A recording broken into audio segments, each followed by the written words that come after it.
بینەرانی عزیز سڵاوتان لێبێت من یادگار فایقم بە شێوەیەکی ڕاستەوخۆ لە شاری هەولێرەوە لەگەڵتانە بم بۆ پێشکەشکردنی باسی ڕۆژ. وەکو ئێوەش ئاگادارن دوێنێ ڕێفراندۆمی هەموارکردنەوەی 18 مادەی دەستوری تورکیا باڕێوە چووە لە کۆتایی ڕۆژدا بۆمان دەرکەوت کە دەنگی بەڵێ با سەردەنگی نەخێردا سەرکەوت. واتە ئەو کەمپینەی کە لە مێدیەکانی دەرەوەش پێیانەوت کەمپینی ئەردۆغان سەرکەوتنی بەدەست هێنا لە زۆربەی ناوچەکانی تورکیا. نزیکی خۆتان ئاگادار نزیکی 55 میلیۆن کەس مافی دەنگدانیان هەبوو و نزیکی 49 میلیۆن و زیاتریش بەشداری دەنگدانەکەیان کرد و وەکو ئەردۆغان لە وتاری سەرکەوتنی خۆی ئاماژەی پێدا وتی بەڵێ زیاتر لە 25 میلیۆن دەنگی بەدەستهێناوە. ئەوەی ئەم شەو مەبەستمە لەگەڵ میوانەکەم قسەی لەسەر بکەین قسەکردنە لەسەر کورد لە باکووری کوردستان. وەکو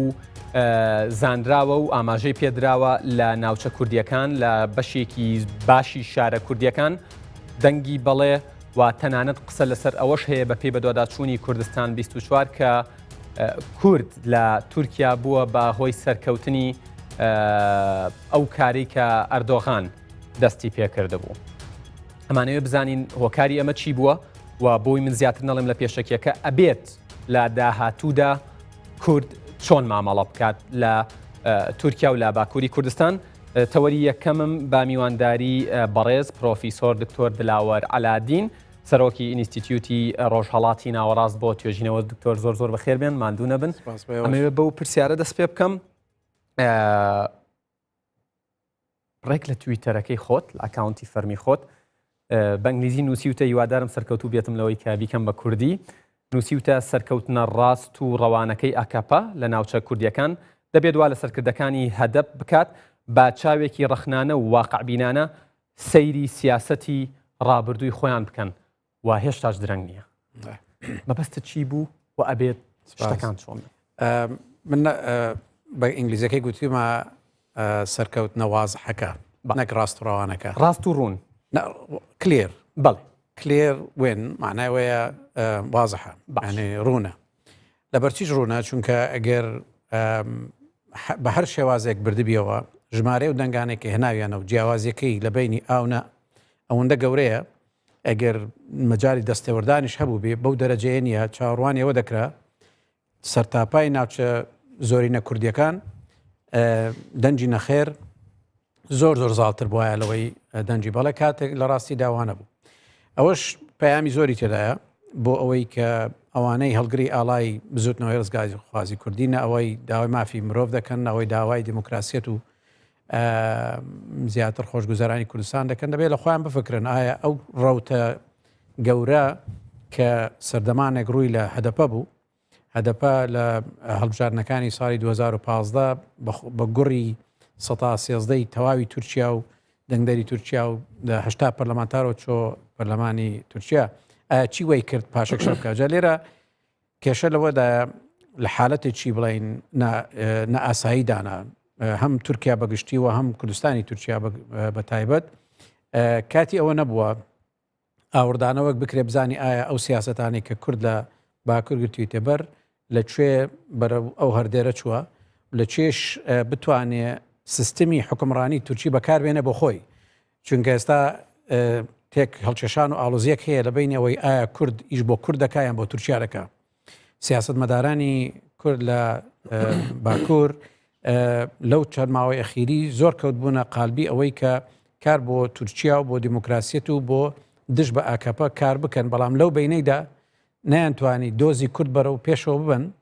بەو ئاستەی کە دەستکەوتەکانی کوردی زیاتر بێت چونکە سیستمی حکومڕانی تورکی ئێستاش تورکیا پەرست و نەژاد پەرستیەکەی زیاتر زاڵە وەک لەوەی دیموکراسیەتی تێدا بەرجەستە بوو بێت. دکتۆر چاودێران ڕێیەکیان هەیە ئاماژە بەوە دەن کە دەکرا کورد پشتیوانی لە دەنگی بەڵێ بکردایە لە بەرامبەر کۆمەڵێک دەستکەوت. پێت وا بێ بۆچی ئەمە نەکرا؟ ناتوانانی ئێستا بڵێ لەو مەرحەلەی ئێستا کورد دەبوایە بە بەڵێ بیکات چونکە وەختێک دەبێ کورد بە بەڵێ دەنگ بدا کە ئیتیفاقی هەبێ لەگەر ئەو کەسێک لە بەرامبەر هەندێک دەستکەوت واتە ینی ڕێککەوتنێک لە ئارادا بێ اینجا بێگومان جا منیش هەر تەئیدەن بەوە دەڵێم دەبواە ینی ئەگەر بگەڕێنەوە دوایە زۆر دەمێک پێشێستا پێش ساڵێک و 2 ساڵ کە پێشببینی دەکرا کەەوە ئەک پارتی و ئەردوغان دەیانەوێ بەرەو ئەو تجاهی بن کە دەستور بگۆڕن دەسەڵاتەکان بگۆڕن سیستمی حکومڕانیەکە بکەنە سەرۆکاتی ئەوە پێشی 2-3 ساڵ زانرا بوو لە 2010 تقریبنیشی بۆکەن بالفعل و بۆ ئاخیرە کورد ئەو کارتەی لە بەردەستدا بوو کە ئایا هاوکاریان بێ یان هاوکاریان نەبێ ئەگەر هاوکاریان بێ مقابل بەچی ئەو مفاوزێ دەبای پێش 4 ساڵ بکرێەوە سەرکەوتویی ئەنجام بدرێ نەدەکرا بڵین لە ئیم ساڵدا کورد بڵێ باشە دەنگ دەدەم مقابل چی چووکە کار لەوە ترازا بوو شەڕ دەستی پێ کردووە پەیوەندی و پردەکان پچراون و تقریبا ئەو مەجالە نەماوە بۆ ئەوەی کە سەر لە نوێ مفاوزە بکرێ حکوومەتی ئەک پارتیش و سەرۆک ئەردوغانیش تەواوەن خۆیان دوورە پەرێز گرت لە کورد و پرۆسی ئاشتیان هەڵوەشاندەوە ڕوویان بەرەو نەژاد پەرست و تورک پەرست و بڵین ڕاستەوەکان کرد کە مەهەپەن جا لێرەدا کوردی توانی ئەک پارتی لە باوەشی مەهەپە دەربێنێ خۆی لەگەری ببتە هاوڕێ ببتە کاروانەکەیان بەیەکەوە بێ بە مەرجێک بڵێ ئەتۆ لە تورکیا ڕاستە سنووردارە بەوەی کە ئەمن چەندەیە بەڵام لە دەستوردا مافی کورد بەرجەستە بکرێ ئەک پارتی دەبێت شتێکی لەبێن نەچێ هەرکو ئاماژەی خۆشە دەی سەربێنێ ئێمە لە مەودای 80 تا 90 ساڵ حکمی حکومڕانی جەهەپ و مەهەبەمان دیت باش ئەو شەریحەی نەژاد پەرستی ڕاستڕەوە ئەوەندە ساڵە حکومڕانی کرد تەنها انتخاباتەکەی هەبوو سیمای دیموکراسیەتی پێوە بوو دەنا کورد خێری لە خۆی نەدیت لەو ماوەیە کەچی لە دوای هاتنی ئاک پارتی سەرباری ئەوەی ئێستا دەبین هەر ئەو حیزبەیە کورد ئیسراحەتێکی کرد زۆر مافی دەستکەوت و پرۆسی ئاشتی دەستی پێکرد دەکرا زیاتریشی دەستکەوێ دەکرا ئێمە ئەو دەستکەوتانە بەوە پارێزین بڵین تورکیا جارێەوە بە ئاسایی نابتە دیموکراسی تورکیا جارێ حکمی موسسەکانی ئێستاش وەکو جارانە باشە بۆ ئێمە بەکاری نێنین بۆ دەستکەوتی کورد بۆ بچین ببین بە نەیاری ڕقم 1 بۆ نمونە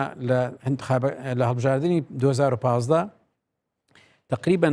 کەمپینی کوردەکان هەدەپە بوو بە سەری ڕەمحەکەی کە بەرامبەر ئەردوغان شەخص و بەرامبەر ئەک پارتی وەستا لە جیاتی هەموو تورکیا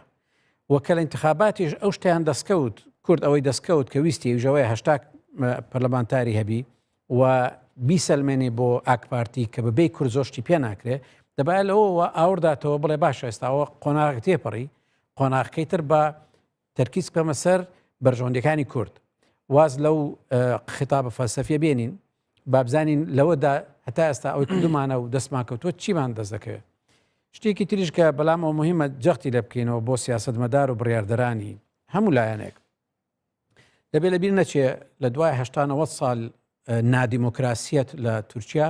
دیموکراسی لە ناکاو نایەتەکایەوە ئاک پارتی شتێکی زۆر زیرەکانی کرد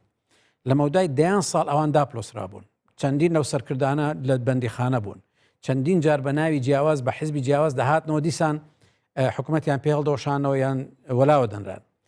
کاتێک ئەو حیزبەی ئێستای ئاک پارتی و بە سەرۆکەکەی ئێستایەوە چون موسساتی وڵاتی تورکیایان هەموو بەکارهێنا لە دژی خۆی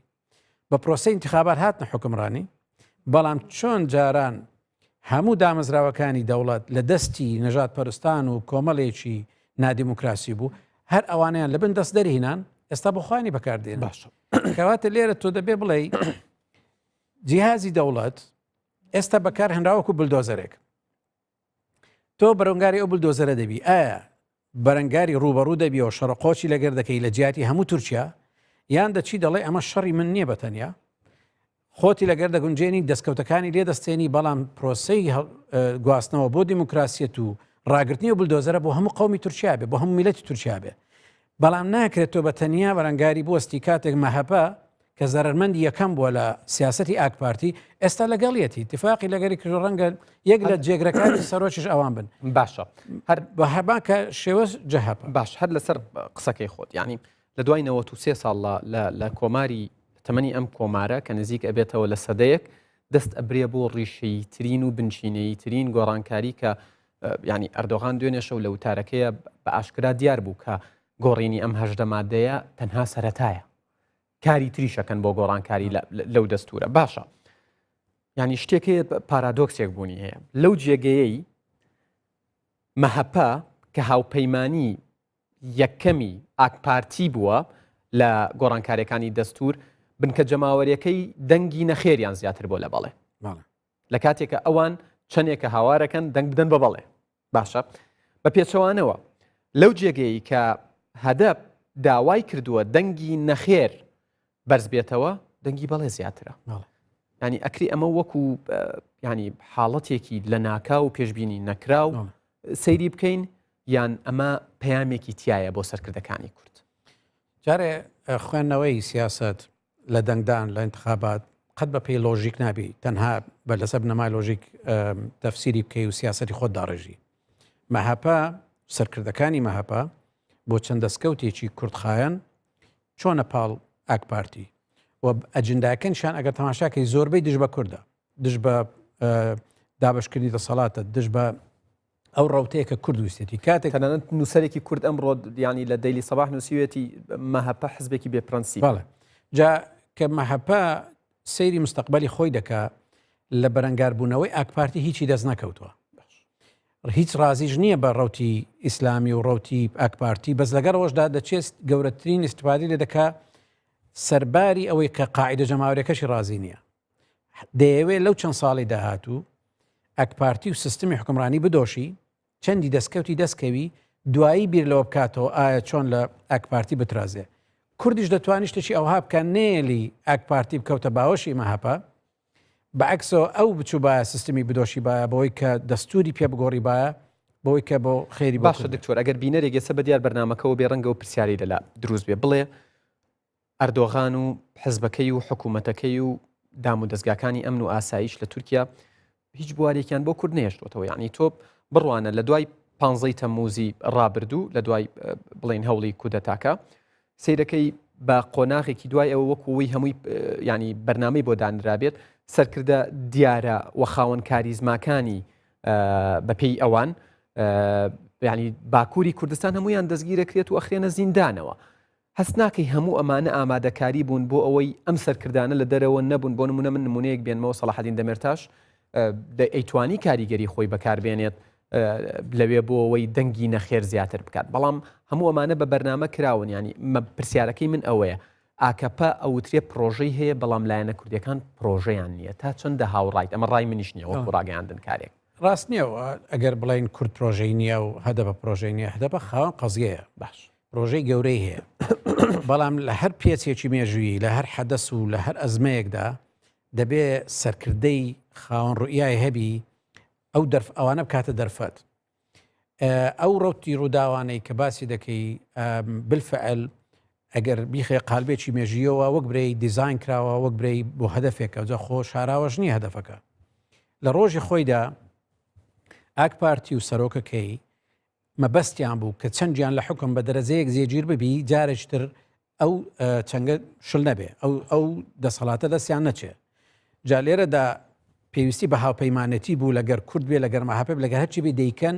پێویستی بە شەڕ بوو لەگەر کورد بۆی شعبیەتیان هەڵسێتەوە و ڕاستڕە و نەژاد پەرستەکان دەنجیان پێ بدەن دەیکەن ئەگەر پێویستی کرد لەگەر گولینیەکان شەڕ بکەن پێویستی کرد لەگەر بڵین ئەرگەنەکۆن شەڕ بکەن لەگەر هەرچی بیکەن ئەوانە استعدادیان هەبوو هەتا بگەنەوە ئاستەی ئێستا خوێندنەوەی کوردە بواە لەوە بێ بڵێ ئایا ئەو ڕوتەی ئەک پارتی و ئەو ڕوتەی ئێستای حکمڕانی بەم ڕادەگیرەیاننا لێرەدا کورد دەتوانێت هەڵەکە لەوێ کراوە لە خوێندنەوەکە دەکرێت برین زۆر شت هەبووە هەدەپە بۆ نمونە سیاساتی هەدەپە زۆر جار کەوتە قالبی ئایدۆلۆژی نەک سیاسی و پراگماتیکی بۆ نمونە ڕوتی چەپڕەوێتی و حتا بگرە مارکسیلینی زاڵ و بەسەریان لایەنە قەومیەکان زۆر جار لە انتخاباتەکانیان لەبیر دەچوو زیاتر وەکو بەرنامەزێکی تورکیا و دموکراسیەت و ئازادی مافی مرۆڤیان باز دەکرد کە دەهاتنە سەرەوەی بە جدی وەربگیرێن لایەنە کوردیەکە و دەستکەوتەکان و میان مەحرومیەتی کورد لەو خێر و خێراتی تورکیا نەدەبوو بە ئەولەویەت والحاصل دەکرا بڵین زۆر بە پراگماتیکیەوە زۆر بە عملیانە مامەڵەیان لەگەر ئەنقەرە کردبووە جا مهم نییە چێ لە حکومە جا لێرەدا ناچینە وردەکاری و برین لە چێ ڕاست و لە چێ غەڵەت بوو بەڵام دەکرێ بڵین قیادەی هەدەپە لە پێچە مێژوویە مهمەکاندا خوێندنەوەی بۆ ئاکپارتی و نیەتەکانی با ئەوەندە نەبوو وا تەسەوڕ بکە کە بتوانێت ڕێڕەوی بگۆڕیاننا ئەوەی کە بەلایمەوە زەقە ئەیشەوەیە دەبایە زوو بزانی ئەوەی کە ئاک پارتی دەستی پێ کردووە و دەیەوێ بیگاتێ تازە بە کوردڕا ناوەستێ بەڵام هەر ئەو ئاک پارتیەیە ئامادەیە زۆر تەسحێ بدا زۆر زەریبە بدا زۆر مافی کورد بدا بۆی بیگاتێ. باشە دوێنێ شەوەردۆخان لە وتارەکەی زۆر جەختی کردەوە یەک میلەت یەک گەل یەک ئاڵا یەک نیشتیمان و ینی ڕەنگە لە داهاتووە گەر لە 2019 ئەو مادەی تایبەتە بە ویلایەت جێبەجێ بکرێت تا 2029 ئەردۆغان مێنێتەوە و کات یەک سەرۆکیشی بۆ ئیزافە بکرێت لە ناو ئەم یەکیەکانە جێی کوردە بێتەوە؟ بەڵێ دەکرێت گەر دیموکراسیت بەرجەستە ببێ ئەگەر مافی مرۆڤ تاکە کەس و کۆمەلگا بدرێ کێشەیەک نییە بەڵام ئەوە لە ئارادانیە بەمیش بەس بۆ ڕاستکردنەوە ڕاستە گەر حسابی 2-5 ساڵی بکەی ئەردوغان دەتوانێت تا 29 بمێنێتەوە بەڵام لە ڕاستیدا شتێکی تری نەزەریش هەیە ئەگەر جاری دووەم لە ناکاو ڕێ لێ گیرا و پەرلەمان چوو داوای انتخاباتی کردەوە دەتوانین جاری سێمیش خۆی هەڵبژێتەوە یعنی لێرە تا ساڵی 34 دەتوانێت ئەوە معنای وەیە حکمڕانی لە دەستی ئاکپارتی دەرناچێت بە شێوازێکیش دەستور نووسراوەتەوە کە تازە قەت نەتوانی نە دەستور ئاموار بکێ بەبێ ئەو سەرۆکە نە سەرۆکەکە لاببەی نە محاسبەی بکەیت چونکە زۆرینەیەکی ئەوەندە ڕەهات پێویستە 2 لەسەر 3 یان 160 پێویستە قەت ئەوە ناکەوتە دەستی معارەزە جا لێرەدا کورد ئەبێ لە ناو ئەمەیە کە وەکو خۆت ئاماژت پێدا ئەو سەرۆک کۆمارە دەسەڵاتی زۆر زۆرە توانێت پەرلەمانە لۆشێنێتەوە ئەتوانێت باری ینی نائاسایی ڕابگەێنێ ئەتوانێت هەڵبژاردننی پێشوەخت بڕیاری لێ بدات ئەتوانێت تەداخل بکات لە دانانی جێگیر بۆ خۆی لە ئیشوکاری دام و دەستگا قەزاییەکان ینی لەم هەموو دەسەڵاتە زۆرە کە هەیەی سەرکردەکانی کورد لە باکوور ئەبێت چۆن مامەڵە بکەن و چۆن یاری بکەن. جارێ ئێمە بە لایەنی پۆزیتیڤ و نێگەتیڤی ئەو دەسەڵاتانە سیرکەین چونکە هەمووی هەر خەبەری خراپ نییە ئەمە دیاردەیەکی خراپە بەوەی کەەوە دموکراسیەت تەجیل دەکا بنکۆڵی دەکا دەسەڵاتی تاکە کەس بای ئەوەندە دەکا کە مؤسسەکانی دموکراسیەت بە ئینگلیزی دەرن checks and balances ئەوانە هەڵدەتەچێنێ بەڵام ئەگەر لا حەزە بکەی ڕەنگە حالەتێکی مرکزیانەی تونندڕەوانە بەڵام بە مستقرارێکی اقتصادی و خۆگیری و سەقامگیری دروست بکە لەبەرچی ئەو دەسەڵاتانەی جەنابەت باسکرێستا دەدرێ بە ئەردوغان هەر هەی بووە بەڵام بە قانون نەیبووە کەواتە تا دوێنێ نافەرمی بوو لەمڕۆ لە ئەمڕۆ بێ بە فەرمی دەسەڵاتەکان جا بۆ خراپ بوو جاران مەسەڵەن سەرۆک کۆمانە دەبوایە لە حزب بمینێ کاتێک لە حزبیش بوو ڕئیس وزەراشی دەگۆڕی کادری حزبیشی دادەن ئەمڕۆ داوایان لەردۆخان کردوەوە بێتەوە بە ئەندام لە ئاکەف جال پێشتر و نەبی برێ دەستی لە حزب هەڵگر بێ وەکو ڕئیسەکانی تر بێلایەن بوو بێ دوو هەم ئێستا بە قانون حەقی هەیە دەست لە قەزا بدا حاکمدانێ و لا بباوەرە جاران دەیکرد بەبێ ئەوەی ئەو حەقی هەبی جا ئەو حالەتەی دروست کرد بوو لەوەی کە دەیویست ئەو کارانە بکە بەڵام قانون ڕێ لێگر بوو لە حالەتێکی شلۆقی ناهەمواری دانابوو دائیمەن خەریکی پلان بوو چۆن ئەو دەسەڵاتانە بەرجەستە بکە بەبێەوەی قانون بیداتێ ئێستا ئیسراحەتی کردووە لەوەی تازە هی خۆیەتی ئەوە بۆیە دەبێت بەرنامەی هەبێ لەمە دو ئەگەر اقتصادی وڵاتەکە بەرە خوارچوو سیاست ئەزمەی لێ دروست بوو شەڕیان توش بوو هەمووی لەسەر سەرۆک ناکەس کە سەرزەنش بکرێت لەسەر ئەوە ڕەسیدیش بۆ ئەوە و گلەیەکەش بۆ ئەوە بەڵام جاران دەیتوانی ڕەسید بۆ خۆی بە بەڵام گلەکان تەوزیەکە و مشکلشی نەبوو بە چه خەتێک ئەو دەستکەوتانەی دەزەکەی ئێستا یەکلا بۆتەوە دەکرێت ئەوە لایانی پۆزیتیڤی هەبی ئەگەر چی کۆمەڵێک لایانی نەگەتیڤی هەیە کە هەمومان باسی دەکەین و ئەوروپا زۆر نیگەرانە ئێمە دەبێت لەوەش نەترسین کەەوە ئەردوغانی بە قووەت 15 ساڵە بە قووەتە بەو قانونە بە قووەتتر نەبوو بەرامبەر کورد پێشتر خەتەرتریش بوو بەوەی کەوا دەیتوانی شەڕێک دروست بکە بۆ ئەجندایەکی انتخابی لەمە دووە ئەتۆ دەزانی خەتی ئەو لەکوێ و خەتی تۆ لەکوێ کێشەی دیموکراسیەت لە تورکیا کێشەی ئەهلی تورکیا بەگشتی کێشەی ئەوروپایە کێشەی ئەمریکایە کێشەی دەور و جیرانەکانێتی کێشەی کوردنیە بەتەنێ بەڵام کورد تێدا زەرمەند بووە بەوەی کە دیموکراسیەت نییە لەوێ دەبێت تەواوکەری ڕسمە گەورەکە بی جا لێرەدا ئەو حالەتە نوێی دروست بووە دەبێت چاوەڕوان بین بزانین لەو چەند هەفتەی داهاتوو چەند مانگەی داهاتوو سیاساتی خودی سەرۆک ئەردوغان ڕوون دەبێ بەوەی کە بڵێ ئەو تووچیا بەرەو چێ دەبم انتخاباتی 2019 لە بەردەما چیتر ئەو انتخاباتە اعتماد ناکاتە سەر ئەو نوع یاریی پێشتر دەکرا. جا بۆیە ئەو 1-2 ساڵ لە بەردەممانە زۆر دەبێت بە هەستیاریەوە بزانین ئەو خەتەی ئەو سیاساتەی کە ئەو حکوومەتە نوێ لە خۆی دەگری بەرەو چی دەبا. لەو بڕایەدانیم هەموو لایەنێکی نێگەتیڤ بێ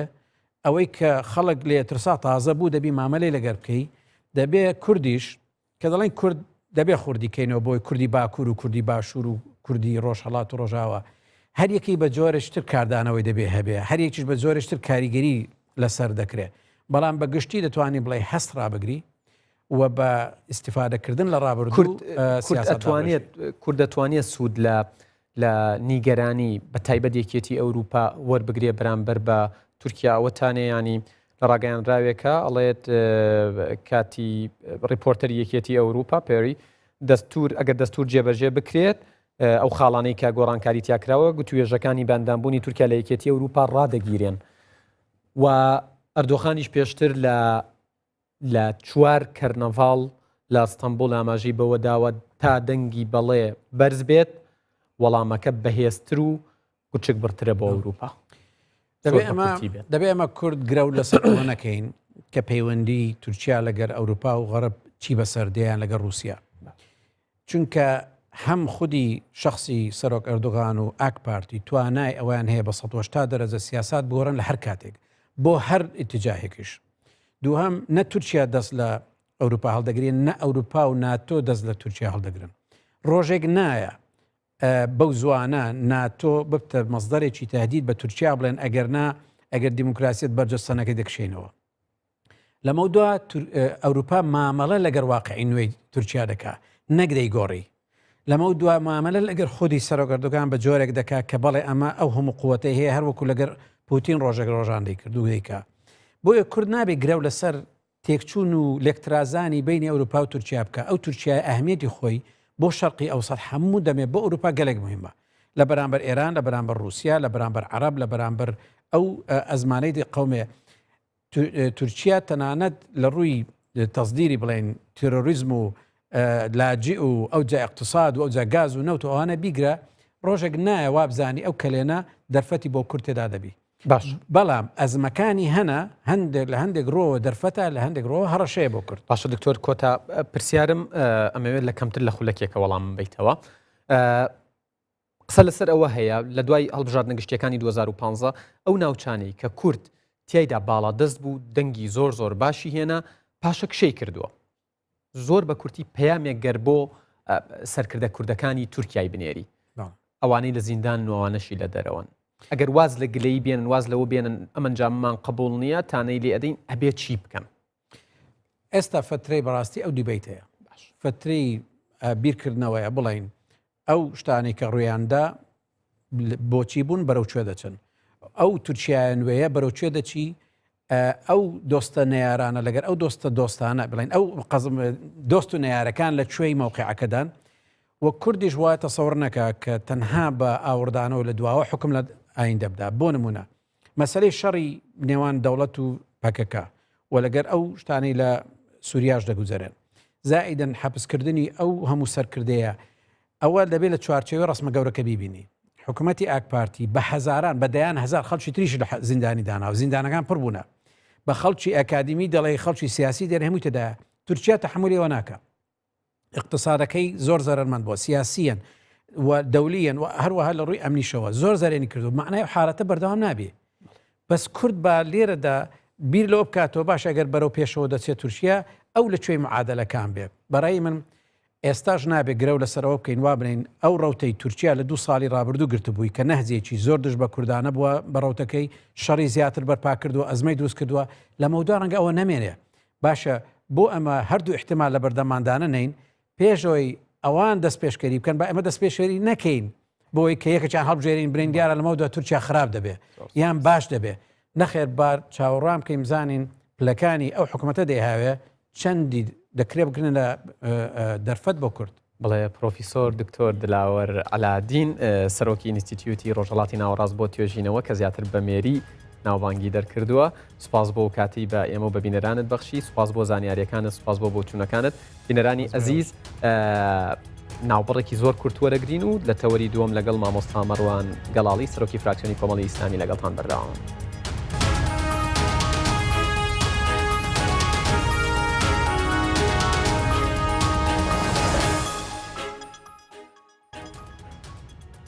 بەڵێ بینەرانی عزیز دووبارە سڵاوتان لێبێت لە تەوەری دووهەمی باسی ڕۆژ بەردەوامین لەگەڵتان. دیارە ئەم تەوەرەمان بە میوانداری بەڕێز مامۆستا مەڕوان گەڵاڵی سەرۆکی فراکسیۆنی کۆمەڵی ئیسلامی لە پەرلەمانی کوردستانە. تەوەرەکەمان بە شێوەیەک لە شێوەکان تەوەرێکی گشتیە بۆ قسەکردن لەسەر کۆمەڵێک پرس بە پێی ئەو کاتەی کە پێمان دراوە و هاوکارمانە. قسە لەسەر دۆخی ئێستای هەرێمی کوردستانەکەین، قسە لەسەر دۆخی پەیوەندی نێوان لایەنە سیاسیەکانەکەین، قسە لەسەر کۆبوونەوەی لایەنەکان و گەیشتن بە ڕێککەوتنێک لەسەر پرسە گرنگەکان و پرسە استراتیژی و بەها باڵەکانی هاوڵاتیانی هەرێمی کوردستان، قسە لەسەر کاراکردنەوەی پەرلەمان و هەروە قسە لەسەر پرسی ڕێفراندۆم و سربەخۆیی کوردستانی شەکەین. مامۆستا مەڕوان گەڵاڵی لە سۆرانەوە لەگەڵمانە. ئەم کاتت باش مامۆستا، ئەمەوێ بە پرسیارێکی گشتی دەست پێ بکەم لە ئێستادا دۆخی هەرێمی کوردستان چۆنە بین و پەیوەندی نێوان لایەنەکان چۆنە؟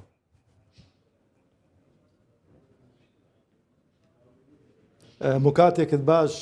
مامۆستا یادگار. بسم الله الرحمن الرحیم. بەداخەوە دەڵێم کە بڵێم وەزی هەرێمی کوردستان لەو قۆناغ و مەرحەلە هەستیارانەدایە کە ئەتوانم بڵێم لە مێژووی خەباتی ڕزگاری خوازی میلەتی کورد شانازی پێوە ناکەین کە بینی لایەنە سیاسیەکان زۆر خراپ بووە، بۆ شەڕی ناوخۆ هەبووە، بەڵام ئەمڕۆ تەماشە دەکەین کە پەیوەندی ئەو لایەنە سیاسیانە بە تایبەتی ئەو 5 حزبە دەسەڵاتدارەی کە ئەمڕۆ لە هەرێمی کوردستان حکوومەتێکی بنکە فراوانیان پێکێناوە، پەیوەندیەکان لەو پەڕی خراپیدان و کوبڵەی هەوڵی ئیقساکردنی یەکتر لە ئارادایە و ئەو خراپی پەیوەندیەش بۆ تەمایەی ئەوەی کە هاوڵاتیانی هەرێمی کوردستان زەرەرمەند بن و زەرەری بە بنیەی تەحتی هەرێمی کوردستان گەیاندووە و حکوومەتی ئەتوانم بڵێم شکست پێهێناوە و پەرلەمانی پەک خستووە و وای کردووە کە لە جیاتی دام و دەستگا ڕسمیەکان حزبە سیاسیەکان شوێنی دام و دەستگا ڕسمیەکان بگرنەوە. باشە مامۆستا، لە ڕابردووە لە دوای ڕاپەڕینەوە تا کاتی ئێستاش قسە لەسەر ئەوە هەیە سەرەڕایەوەی ئێمە حکوومەتمان هەیە، سەرۆکایەتی هەرێممان هەیە، پەرلەمانمان هەیە، دام و دەستگاکانمان لە ڕووی دەرەوەوە دامەزراوەین، بەڵام بە شێوەیەک لە شێوەکان پارتە سیاسیەکانن مامەڵا بە دۆخی سیاسی هەرێمی کوردستانەوە ئەکەن. لە ئێستادا کە چارەسەر لای پارتە سیاسیەکانە هاوڵاتیان هەمیشە ئەو پرسیارە ئەکەن چی ڕێگرە لەوەی کە دۆخەکە ئاسایی بکرێتەوە و دانیشن و شتی هێندە گەورە و ناخۆش لە نێوان پارتە سیاسیەکانە ڕووی داوە کە نەتوانن پێکەوە دانیشن و گفتوگۆ بکەن؟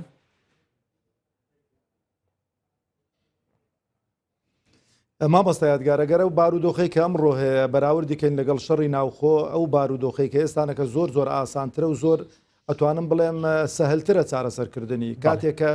ئێمە خوێنی ئەو هەموو ڕۆڵەی کوردمان بینی کە بەناحەق ڕژێندرا لە هەردوو تەڕەفەوە، یعنی بەڵام کاتێکە سڵح و ئاشتەوایی کرام و خەڵکی هەرێمی کوردستان حتا خانەوادەی شەهیدانیش دەستخۆشیان لێکردن و بە هەنگاوێکی زۆر بوێرانە و لە مێژووی چاکەکانیان تۆمار دەکرێتن. بەڵام ئەوەی کە ئەمڕۆ لە ئارادایە ئەتوانم بڵێم نیەتی چاکسازی و ئیسلاحی لە پشتدانە و بەتەمان ئەو چاکسازیویان ئەو ئیسلاحیان ئەو ئاشتەواییەی کە خەڵک دڵی پێخۆش دەبێت نەیکەن. ینی کاتێک کە مەتەماشە دەکەین لە وڵاتان خۆ لە وڵاتانی هەموو دنیا لە ئەوروپا لە ینی شەرق و غەربی ئەو دنیای تەماشەکە لایەنە سیاسیەکان حزبە سیاسیەکان ڕۆڵێکی کارا دەبینن بۆ بەڕێوەبردننی وڵات لە ڕێگای دامەزراوە شەرعیەکان کە متمانەیان پێدراوە، بەڵام هیچ کاتێک نەبووە لەو وڵاتانەی کە ویستویانە وڵاتەکانیان بەرەو پێش ببن ببنە ڕێگر حزبە سیاسیەکان بۆ بەرەو پێشچوونی دامەزراوە شەرعیەکان کە متمانەی جەماوەریان لە پاڵپشتە یانەوەتە هەڵبژێردراوی لایەنە سیاسیەکانن ئیشوکاری حکومت بەڕێوە دەبن. ینی بەداخەوە لێرانە سیستەمێکی زۆر سەقەت پەیڕەو دەکرێ، لێرانە ئەو سیستەمە پەیڕەو دەکرێ دەبێت دامەزراوە سیاسیەکان، دامەزراوە عسکەریەکان، دامەزراوە ئیداریەکان و هەموو ئەو دامەزراوانە لە خزمەت و لە بەرژەوەندی لایەنە سیاسیەکان دابن حزبەکان دابن نەک خەڵکو جەماوەر کەچی دروستبوونی حیزب دەبێت لە بەرژەوەندی خەڵکو جەماوەر دەبێت بۆ خزمەتی خەڵکو جەماوەر بێتن. باشە مامۆستا پارتی دیموکراتی کوردستان ئاماژە بەوادا لە ڕێگەی سەرۆکی هەرێمەوە پەیامێک بڵاو کراوەتەوە لەم پەیامە قسە لەسەر چارەسەرکردنی تەواوی ئەو دۆسیانە کراوە کە جێگەی مشتومڕ و کێشن و لە هەمان کاتە پارتی دیموکراتی کوردستان تەبەنی بڵێن پەیامەکەی بارزانی کردووە ئەڵێ ئێمە گفتوگۆمان کردووە و تەنانەت هەندێک جار قسە لەسەرەوەکەن کە چاوەڕێی وەڵامی لایەنەکانن. ئایا لێرەدا هاوڵاتیانی هەرێمی کوردستان دەستی تۆمەت پەنجەی تۆمەت بۆ کێ درێژ بکەن؟ ئایا ئەوە پارتیە کە نایەوێت دۆخەکە چارەسەر بێ یان پارتە سیاسیەکانی تر نایەن بەدەم داواکاریەکەوە یان بژاردەی سێهم هەموو لایەنەکان بەرپرسن؟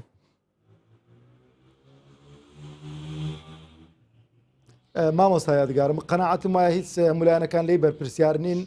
تاکە بەرپرسیارێک کە لێی بەرپرسیار بێ برادرانی پارتی دیموکراتی کوردستانن لەبەر ئەو چەند خاڵی کە باسی دەکەم. بەڕێز کاک مەسعود بارزانی کە ئەو پەیامەی بڵاو کردەوە یانەوەتە برادرانی پارتی دیموکراتی کوردستان قەناعەتیان وا بوو کە لایەنە سیاسیەکان پێشوازی لە پەیامەکەی بەڕێز کاک مەسعود بارزانی ناکەن. یعنی لەوانە کۆمەڵی ئیسلامی یەکەم لایەن بوو کە پێشوازی لە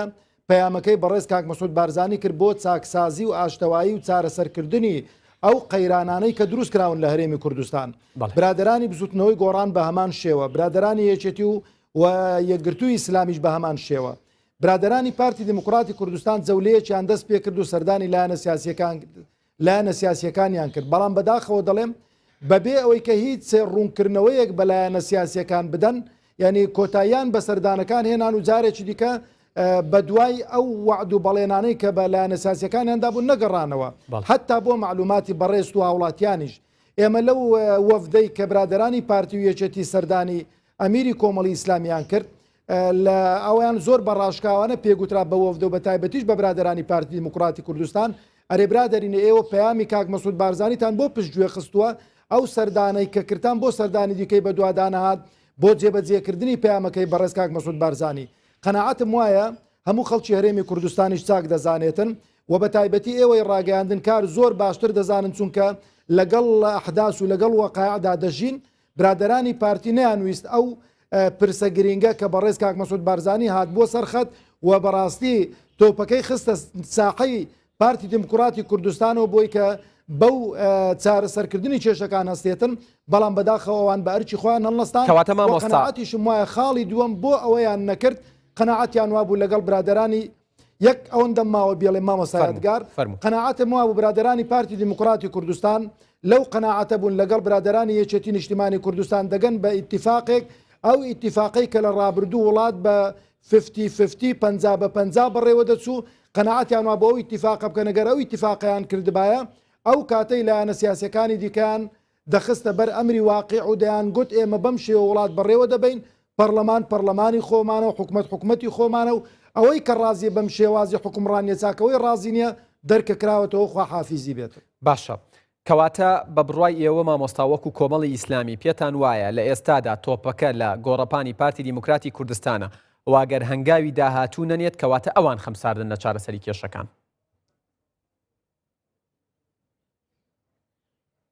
ئێمە زۆر بەڕاشکاوی پێمان گوتون مامۆستا یادگار چونکە ئەوەی کە پەیامەکەی بڵاو کردوتەوە بەڕێز کاک مەسعود بارزانیە سەرۆکی پارتی دیموکراتی کوردستانە واوەی کە پێشوازیشی لە پەیامەکەی بەڕێز کاک مەسعود بارزانی کردووە ینی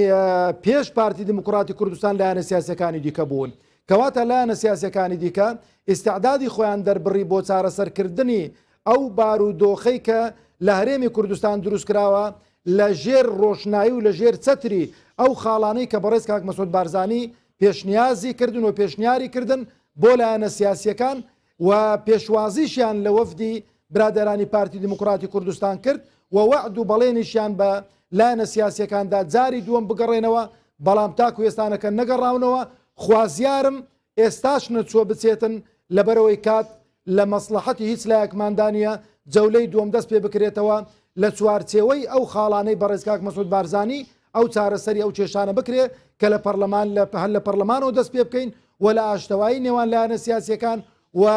جەخت بکرێتەوە لەسەر ئەو خاڵە خزمەت گوزاریانەی کە پشتگوێ خراون لە کابینەی هەشتی حکوومەتی هەرێمی کوردستان. کەواتە ئەگەر گەڕی دووەمی دانیشتەکان لەلایەن پارتیەوە دەست پێ بکرێتەوە کۆمەڵی ئیسلامی چۆن پێشوازی لێکات وەڵوێستی چیە بێ؟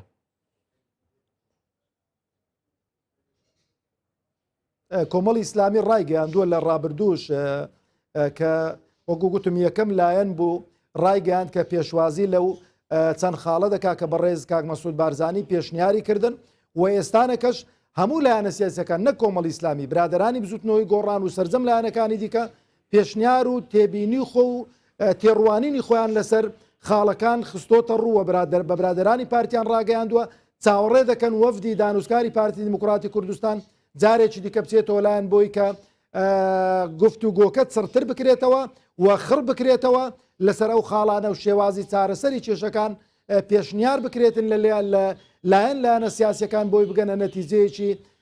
دڵخۆشکەر و هەموو لایەک کۆ بکاتەوە و کۆتایی بەو قەیرانە دروستکراوانە بهێندرێک کە لە هەرێمی کوردستان دروستکراون. باشە مامۆستا مەڕوان ڕایەکەیە ئەڵێ گەر دوای چەندین ساڵ شەڕکردنیش ئەنجامەکەی هەر سەرمێزی گفتوگۆ ئەڵێم گفتوگۆ و دانیشتن و چۆن بڵێ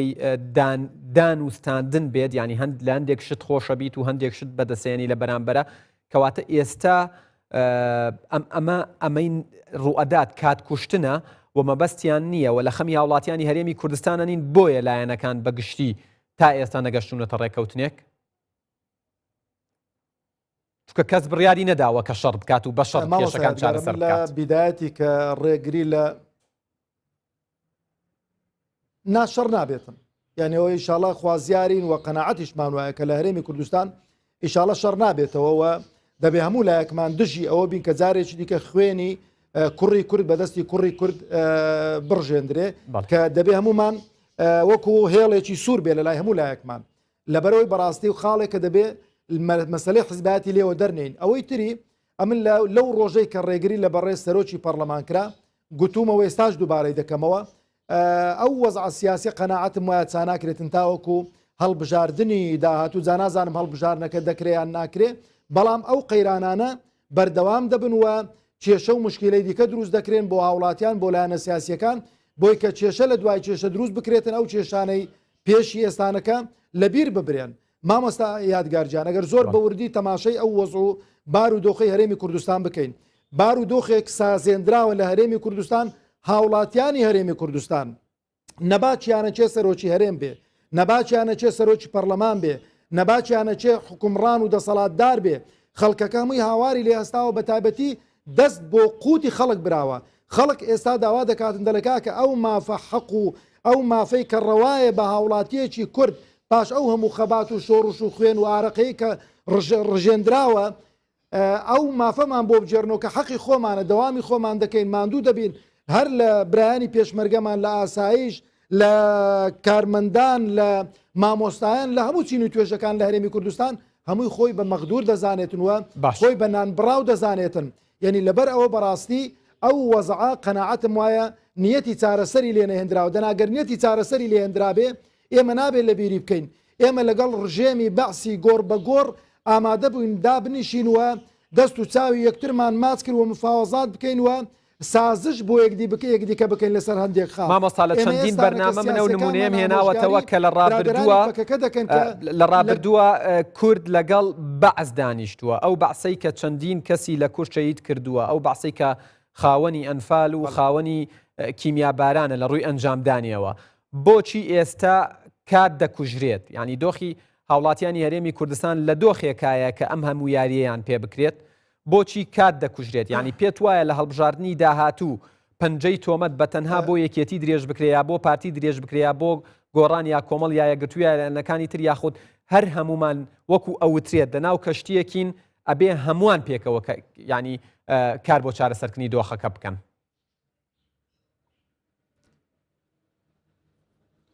مامۆستا جەنابەت پیاوێکی الحەمدوللا ڕۆشنبیر و پیاوێکی ئەکادیمی دائیمەن کە کێشەیەک دروست دەبێتن مشکلەیەک دروست دەبێت لە نێوان دوو کەسدا حتمەن یەکیان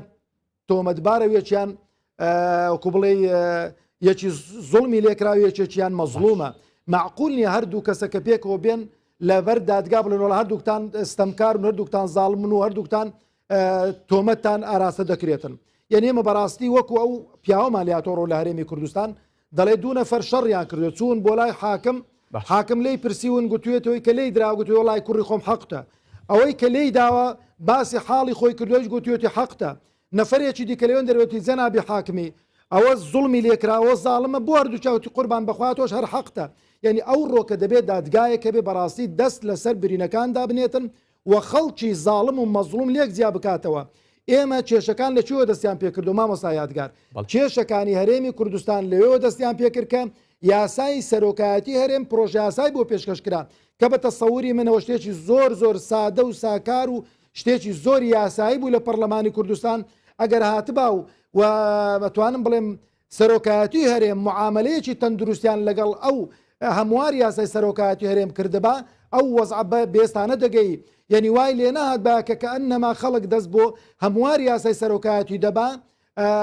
بێڕێزیە کۆیان نەزام چ بێ بەرامبەر بە بەڕێز کاک مەسعود بارزانی قەنەعەتم وایە ئێستاش دەگەدابی نەبزوتنەوەی گۆڕانیش و نە کۆمەڵی ئیسلامیش و نەیەکگرتووی ئیسلامیش و نەیەکێتی نیشتیمانیش کە پرۆژیان پێشکەش کردووە بێڕێزی نەبوو بەرامبەر بە بەڕێز کاک مەسعود بارزانی و مێژووی ئەو پیاوە بەڵکو یاسایە کە فراکسیۆنەکەی پارتی دیموکراتی کوردستان فراکسیۆنەکەی یەکێتی لە پەرلەمانی کوردستان دەریان کردووەوە بە زۆرینەی هەموو ئەندامانیان دەنجیان پێداوە 2 ساڵی دیکەیان بۆ بەڕێزیان درێژ کرد بۆ کۆتایی پێهات بوو ناکرێت پۆستێکی حساس لە هەرێمی کوردستان کە یاساکەی کۆتایی پێبێتنەوە پەرلەمانتارانیش قەلاقوپی لێ بکەن و دەنجی لەسەر نەکەن. بڵێ مامۆستا گەریێستا مامەڵە لەگەڵ واقع بکەین و مامەڵە لەگەڵ دەرەنجامەکە بکەین پەرلەمانی کوردستان پەکی خراوە. جەنابەت سەرۆکی فراکسیۆنی کۆمەڵی ئیسلامی لە پەرلەمانی کوردستان چ میکانیزمێک بە گونجاوتر و منطقی تردانەی بۆ کاراکردنەوەی پەرلەمان گەر لە یەک خولەکە وەڵامم بیتەوە؟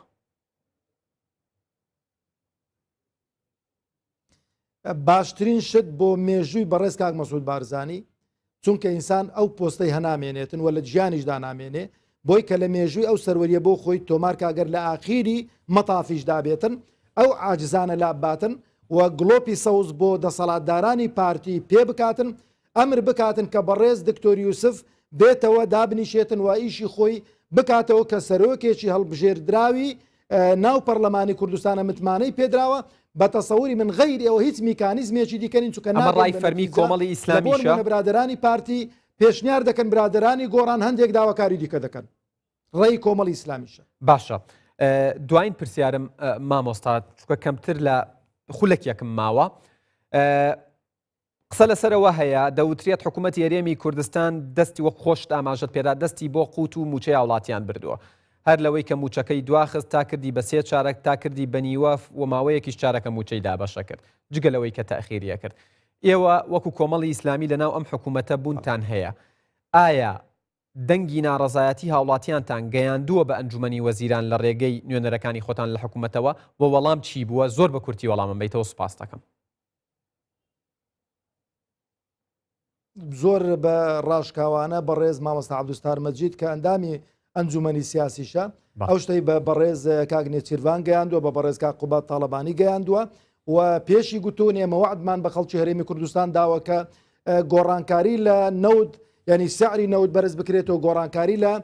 دەستکاری موچە بکرێتن ئەو وعد و بەڵێنەمان لەگەڵ خەڵکێ بەڵام گۆڕانیش کراوە بۆ دەستکاریتان نەکردووە تاکو ئێستانەکە ئەو دوو بەڕێزە بەڕەسمی نەچوونە ژێر ئەوەی کە گۆڕانکاری بکرێتن و نەچوونە ژێر ئەوەی کە ئەو بەڵێنانەی بە خەڵکی هەرێمی کوردستان وەڵامێکیان وەرگرتووەتەوە پاشەوەی کە گۆڕانکاری بەسەر ئەوکو بڵێ سعری نەود کراوە هیچ وەڵامێکی ئیجابیان نەداوەتەوە. بەڵێ مامۆستا مەروان گەڵاڵی سەرۆکی فراکسیۆنی کۆمەڵی ئیسلامی لە پەرلەمانی کوردستان کە بە شێوەیەکی ڕاستەوخۆ لە ستۆدیۆکەمان لە شاری سۆران لەگەڵمان بوو سوپاسان ئەەکەم دەستان خۆش بێت ماندوومان کردن.